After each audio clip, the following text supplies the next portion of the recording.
ശ്രീകുമാറാണ്, പന്തളത്ത് നിന്നാണ് വിളിക്കുന്നത്. ശ്രീകുമാർ, താങ്കൾക്കാകുമ്പോൾ ശബരിമലയുടെ കാര്യങ്ങളൊക്കെ ഞങ്ങളെക്കാൾ കൂടുതൽ അറിയാവുന്ന ആളാവും, അങ്ങനെയൊക്കെ പരിചയമുള്ള ആൾ കൂടിയാവും.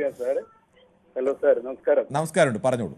എനിക്കൊരു അവസരം തന്നതിൽ സന്തോഷമുണ്ട്. ഞാൻ ആദ്യമേ പറയട്ടെ, പന്തളം പിന്നെ ഈ വിഷയം മാത്രമല്ല, ഈ തന്ത്രി കുടുംബങ്ങളിലെ എല്ലാം നടക്കുന്നത് തന്ത്രിത്തരം തന്നെയാണ്.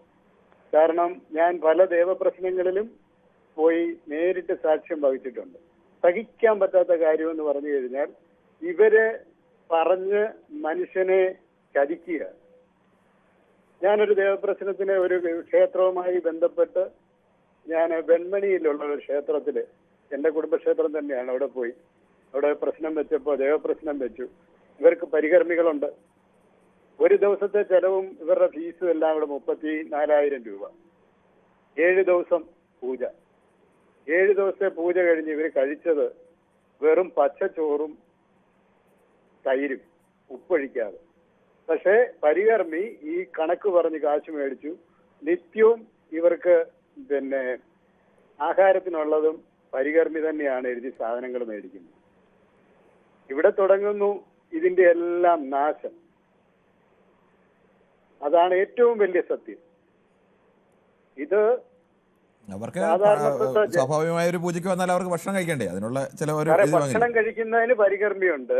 പക്ഷെ ഇവര് അവസാനം ഫീസ് വരെ ഓരോ ദിവസത്തെയും മേടിച്ചിട്ട് ഈ 7 ദിവസം കഴിയുമ്പം ഇവര് ഈ പച്ചച്ചോറും തൈരും മാത്രമാണ് കഴിക്കുന്നത്, ഉപ്പില്ലാതെ.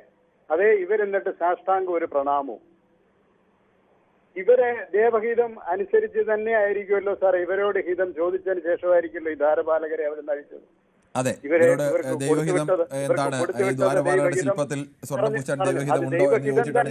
ദൈവഹിതം അല്ലെങ്കിലും ആണെങ്കിലും മേലുദ്യോഗസ്ഥര് പറഞ്ഞു കഴിഞ്ഞാൽ ഇവര് തിരുത്താൻ തയ്യാറായതാണ് ഒരു ബ്രാഹ്മണന് പറ്റിയ ഏറ്റവും വലിയ തെറ്റ്. ഇതിപ്പോ ഭഗവാൻ മല്ലിക സാറിന്റെ നിന്ന് വാങ്ങിയ സ്വത്ത്, അല്ലെ കാണിക്കയായിട്ട് കൊടുത്ത സ്വർണം, അത് വാങ്ങിക്കാൻ അതെടുക്കാനും പാടില്ലായിരുന്നു. കാരണം നമുക്കറിയാം 900 കോടി രൂപയുടെ ബാധ്യതയുള്ള ഒരു മനുഷ്യൻ രക്ഷപ്പെടാൻ വേണ്ടി അയ്യപ്പനെ കൂട്ടുപിടിച്ചു. അയ്യപ്പനിൽ നിന്ന് അത് അയ്യപ്പന്റെ വലിയ ഭക്തന്മാര് അടിച്ചുകൊണ്ടും പോയി. ഇത് കുറച്ചു നാളിങ്ങനെ ഇതാണ് ഇതിന്റെ സത്യം. ഇതിനകത്ത് ഒരു ഗവൺമെന്റിനെയോ അല്ലെ മറ്റാരെയും കുറ്റം പറഞ്ഞിട്ട് കാര്യമില്ല. ഇതിനകത്തെ നിയമസംഹിത തന്നെ തെറ്റാണ്. ഒരു ക്ഷേത്രം, ഇപ്പൊ പല ക്ഷേത്രങ്ങളിലും അന്നദാനം ഉണ്ടായിരുന്നു, എല്ലായിടത്തെയും നിർത്തലാക്കി. പന്തളത്ത് കോയിക്കല് ഞങ്ങള് കഴിഞ്ഞ വർഷം എന്റെ ചേട്ടനും ഞാനും കൂടെ, ചേട്ട സുഹൃത്തും ഞാനും കൂടെ പോയി ആഹാരം കഴിക്കാൻ നിന്നു. അവിടുത്തെ ആഹാരത്തിന്റെ കാര്യങ്ങളൊന്നും പറയണ്ട. ഈ വർഷം അതില്ലാന്നും പറയുന്നു. ഇവിടെ വെളിയിൽ കഞ്ഞി കൊടുക്കുന്നു. വ്യക്തമാണ്. നമുക്ക് മറ്റു പ്രശ്നത്തിലേക്ക് പോകണം. സുകുമാരനാണ്, കണ്ണൂരിൽ നിന്നാണ്. ശ്രീ സുകുമാരൻ, ഈ ശബരിമലയിൽ ബോർഡ് എന്ത് തീരുമാനമെടുത്താലും ആ ബോർഡിൻ്റെ തീരുമാനം നടപ്പാക്കണമെങ്കിൽ ഈ താന്ത്രിക അവകാശമുള്ള താഴ്മൺ കുടുംബത്തിലെ തന്ത്രി ആരാണോ അന്നേരം തന്ത്രിയായിരിക്കുന്ന ആളുകൾ, ആ ആളുകളുടെ ചോദിക്കും, ഇങ്ങനെ ബോർഡ് തീരുമാനമെടുത്തിരിക്കുന്നത് അതിൽ നടപ്പാക്കാമോ എന്ന് ചോദിച്ചാൽ അവർ താന്ത്രിക വിധി പ്രകാരം അവർക്കറിയാവുന്ന രീതിയിൽ അവർ ദൈവത്തിൻ്റെ ഹിതം നോക്കി, ആ ദൈവഹിതമാണ് അവർ പറയുന്നതെന്നാണ് വെപ്പ്. അങ്ങനെ ദൈവഹിതം നോക്കി എല്ലാത്തിനും അനുമതി നൽകിയവരാണ് ഇവർ. അങ്ങനെയാണെങ്കിൽ സ്വാഭാവികമായും അവിടെ നടന്ന ഈ മോഷണത്തിനെല്ലാം ഇവർക്ക് കൂടി ഉത്തരവാദിത്തമില്ലേ? ശ്രീ സുകുമാരൻ പറയാം, പറഞ്ഞോളൂ. ഇതിൽ ഒന്നാമത്തെ കള്ളന്മാർ ഇവരെന്നെ തന്ത്രിമാർ അറിയാതെ ഒരു സംഭവം നടക്കൂല ആ ശബരിമലക്ക്. ഇപ്പൊ ആടെ സംഘവിഗ്രഹം ഉണ്ടോ തന്നെ ഈ തന്ത്രിമാർ ഇനി പറയേണ്ടി വരും. അതിന്റെ എല്ലാം സാധനങ്ങളെല്ലാം പോയിട്ടുണ്ട്, നല്ല എന്തെല്ലാം പോയിട്ടുണ്ട്, പലതും പോയിട്ടുണ്ടാവും. പക്ഷെ തന്ത്രി അറിയാതെ ഒരു സംഭവം ആടെ നടക്കൂല ശബരിമലക്ക്. ഒന്നാമത്തെ ഫസ്റ്റ് കള്ളന്മാർ തന്ത്രിമാരാണ്. ഇവിടെ ഇഷ്ടം പോലെ വരുമാനം വരുന്നതുകൊണ്ട് തന്ത്രി പറഞ്ഞ് ചാടിക്ക് ആള് പോകും. വേറെ ഈ പൈസയാണ് എല്ലാം ലക്ഷ്യം, വേറൊന്നല്ല. പിന്നെ ഒരു ഭക്തി കൊണ്ട് പോകുന്നതല്ല, ശരിക്കും അയ്യപ്പനോടിൽ ഒരു സ്നേഹം കൊണ്ട് ഭക്തി കൊണ്ടൊന്നല്ല ആരും പോകുന്നവരല്ല. ഇപ്പം ഇന്ന് പോകുന്നവർ അധികം ആൾക്കാരും വെറും സർക്കിറ്റിന് വേണ്ടി പോകുന്നതാണ്. ഇത് വെറുതെ ദർശനം പറഞ്ഞിട്ട് പേരും പറഞ്ഞിട്ട് മറ്റു ഒരു കുടുംബത്തിന് അങ്ങനെ പോകാൻ കഴിയില്ല എന്ന് ശബരിമലക്ക്. അപ്പൊ അയ്യപ്പന്റെ പേരും പറഞ്ഞ് പോകുന്നത് വരുമ്പം ഇടുന്നെല്ലാം പോകുന്നവർ കുപ്പിയും വാങ്ങി വരുന്നവർ ഇഷ്ടം പോലെ ഉണ്ട്, എനക്കറിയാമല്ലോ. ഇതാണ് ഇന്ന് നടക്കുന്നത്. കണ്ണൂരിൽ നിന്നാണ് ശ്രീ ശിവദാസനാണ്, ബാലരാമപുരത്ത് നിന്ന്. ശ്രീ ശിവദാസൻ, താങ്കൾക്ക് എന്താണ് ഈ വിഷയത്തിൽ പറയാനുള്ളത്? നമസ്കാരം. നമസ്കാരം. കുറെ ചർച്ച ചെയ്തതാണ് സാർ. എനിക്ക് പറയാനുള്ള കാര്യം എന്ന് പറഞ്ഞാൽ, തന്ത്രി അറിഞ്ഞുകൊണ്ട് തന്നെയാണ് ഈ കാര്യങ്ങളെല്ലാം നിശ്ചയിക്കുന്നത്. എന്ത് ഈ ജനൽപ്പാളി നന്നാക്കിയാലും ഡോറ് നന്നാക്കിയാലും എന്ത് നന്നാക്കിയാലും തന്ത്രി അറിഞ്ഞ ശേഷം അവർ കുറ്റപ്പെടുത്തി അതിന് പെട്ട അധികാരികളെ ഏൽപ്പിക്കും. പക്ഷെ കൊണ്ടുപോകുന്ന സമയത്ത് തന്ത്രി കൊള്ളയടിക്കാണ് കൊണ്ടുപോകുന്നത് അദ്ദേഹത്തിന് അറിയില്ല. പരിപൂർണമായി ഞാൻ പറയാം, തന്ത്രിക്ക് അയ്യപ്പന്റെ വിഗ്രഹം മോട്ടിക്കാനോ ജനൽപ്പാളി മോട്ടിച്ച് കഴിക്കേണ്ട ആവശ്യം തന്ത്രിക്കില്ല. ആൾക്കാർ ഇഷ്ടംപോലെ ആശ്രയിക്കുന്നുണ്ട്. ശബരിമലയില് സ്ത്രീകളെ കയറ്റി കൊണ്ടുവന്ന് ചെറിയ സംശയം, ഇനി അവർ അങ്ങനെ ഒന്നും ചെയ്തോ ചെയ്തില്ലയോ എന്നൊന്നും നമുക്കറിയില്ല. ചെയ്തില്ലെങ്കിൽ അതിൻ്റെ പേരിൽ ഒരാളെ ആക്ഷേപിക്കുന്നത് ശരിയല്ല എന്ന നിലപാട് തന്നെയാണുള്ളത്. പക്ഷേ അവർക്ക് ഇഷ്ടം പോലെ വകയുണ്ട് എന്നതിൻ്റെ പേരിൽ മോഷ്ടിക്കില്ല എന്ന്, അത് ഇവരല്ല ഇനി ആരായാലും. ലോകത്തെ ഏറ്റവും വലിയ മോഷണങ്ങളൊക്കെ നടത്തിയിട്ടുള്ളത് അന്നത്തെ അന്നത്തിന് വേണ്ടി പണിയെടുക്കുന്ന സാധാരണക്കാരായ മനുഷ്യരല്ല. ലോകത്തെ വൻ കൊള്ളകളൊക്കെ നടത്തിയിട്ടുള്ളത് പരമ്പരാഗതമായി തന്നെ കോടിക്കണക്കിന് രൂപയുടെ ആസ്തിയുള്ള ആളുകളൊക്കെയാണ് ഈ കൊള്ളകളൊക്കെ നടത്തിയിട്ടുള്ളത്.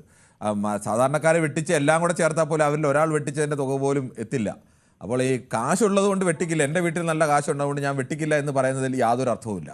കാശുള്ളവർ തന്നെയാണ് കൂടുതൽ വലിയ മോഷണങ്ങൾ നടത്തുന്നത്, അതിൽ യാതൊരു സംശയമില്ല. അതിനോട് ഞാൻ പറഞ്ഞുതരാം.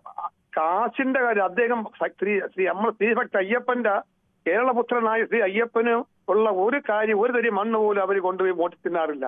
അവര് കൊടുക്കുന്ന ആദായങ്ങളും അവർ കിട്ടുന്ന ദക്ഷിണകളും കോടികളാണ് ലക്ഷങ്ങൾ കിട്ടുന്നുണ്ട്. നമുക്കറിയാം, ലക്ഷങ്ങളാ കിട്ടുന്നത്. ശമ്പളം തുച്ഛമായിരിക്കാം, അത് അവർക്കുണ്ട്. അയ്യപ്പന്റെ ഒരു തന്നെ മണ്ണ് പോലും അവർ വിട്ടിക്കൊണ്ട് പോകില്ല. എനിക്ക് വിശ്വാസമുണ്ട്. അങ്ങനെ വിശ്വസിക്കാം, അങ്ങനെ വിശ്വസിക്കുന്നതിന് അങ്ങനെ കള്ളനായ മുദ്ര കുത്താൻ ഈ കള്ളന്മാരും ജയിലിൽ കിടക്കുന്ന കള്ളന്മാർക്ക് ഇവിടെ നമ്മളെന്തിനാണ് ഈ അവിടെ നിന്ന് ദ്വാരപാലക ശില്പത്തിൽ സ്വർണം പൂശാൻ കൊണ്ടുപോകുമ്പോഴും കട്ടിളപ്പടി ഇളക്കിക്കൊണ്ട് പോകുമ്പോഴും ഒന്നിലേറെ തവണ ഇത് കൊണ്ടുപോയ സമയത്തെല്ലാം ഇവരോട് ബോർഡ് അനുമതി ചോദിച്ചിട്ടുണ്ട്. ആ സമയത്തെല്ലാം ദൈവഹിതം നോക്കി, ഇവർ പറയുന്നത് അങ്ങനെയാണ്, താന്ത്രിക വിധി പ്രകാരം ദൈവഹിതം നോക്കി ഞങ്ങൾ അനുമതി നൽകി.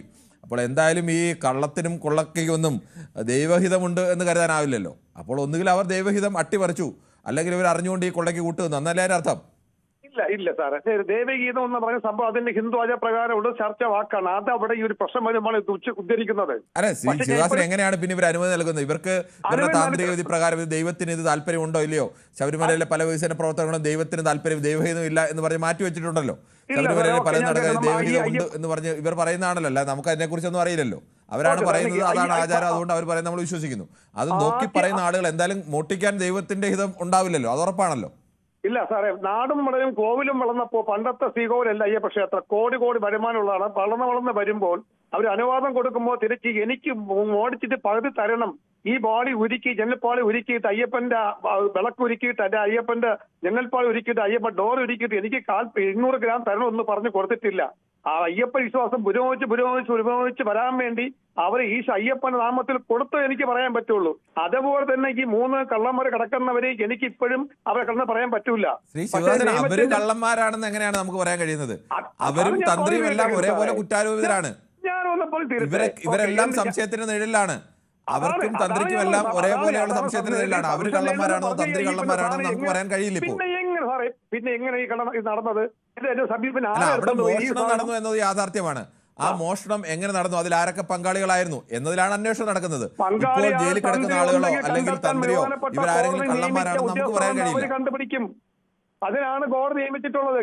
തന്ത്രിയല്ല ഗന്ത്രിയല്ല, ഇനി ആരായാലും അവർ അനുഭവിച്ചേ പറ്റൂ. പക്ഷെ ഞാൻ ഇപ്പോഴും പറയുന്നു ഒരു കാരണവശാലും തന്ത്രി എവിടെ പോയിട്ട് വന്നിട്ട് തന്ത്രി എന്ന കുടുംബത്തെ അവർക്ക് ഒരു കാരണവശാലും അവർ മനസ്സറിഞ്ഞുകൊണ്ട് ഒരിക്കൽ ചെയ്യുന്ന വിശ്വാസം എനിക്കുണ്ട്. വിശ്വാസമാവാം, വിശ്വാസം എങ്ങനെ വേണമെങ്കിലും ആവാം. ഓരോരുത്തർക്കും ഓരോ ആളുകളെ ഇപ്പോഴും പറയുന്നു, മനസ്സുകൊണ്ടും ധൈര്യം കൊണ്ടും മുഖഭാവം കൊണ്ടും ഒരു ദൈവശക്തി കൊണ്ടും മുസൽമാനും ക്രിസ്ത്യാനിയും ബാബരും അയ്യപ്പന് ഹിന്ദു എല്ലാം കുടികൊള്ളുന്ന ശ്രീകോവിൽ സത്യസമസ്യ എന്നുള്ള ഉണ്ടെങ്കിൽ ഇപ്പോഴും പറയുന്നു, ഒരു അയ്യപ്പന്റെ പേരിൽ അവർ ഒരു തരി മണ്ണ് പോലും മോട്ടിക്കില്ല. ഈ മോട്ടിച്ചത് തന്നെയും അവർക്ക് മാപ്പ് കൊടുത്തുകൊണ്ട് അയ്യപ്പന്റെ സ്വർണ്ണങ്ങളെല്ലാം തിരിച്ചു കൊണ്ടുവന്ന് അവിടെ അയ്യപ്പന്റെ നിയമം ചെയ്ത് മാപ്പ് തിരേണ്ട കേസുകളേ ഉള്ളൂ സാറേ. ശരി, ശിവദാസനാണ് ബാലരാമപുരത്തു നിന്നാണ് പ്രതികരിച്ചത്. മറ്റേ ശ്രീ